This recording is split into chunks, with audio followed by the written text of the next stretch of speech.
Deha Mîro ji dayîk bûyê gundê Sêgira Mîroye yê bi ser dêrika Hemko ve sala 1921. Ji destpêka jiyana xwe ve tevlî rêzên Partî Demokratîk Kurd li Sûriye El Partî bûye û di sala 1907 de li Kongrê Navberdan got bi serpiriştiya Mela Mustafayê Barzanî hate birêvebirin bû sekreterê giştî yê Partî Demokratîk Kurd li Sûriye El Partî.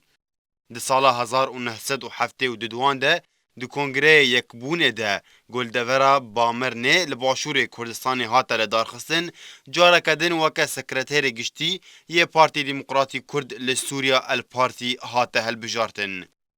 Di sala 1973 de û piştî goldijî pîlana Mihemed Taleb Hilal ya bi navê El Hîzam El Erebî tê naskirin rawistiya,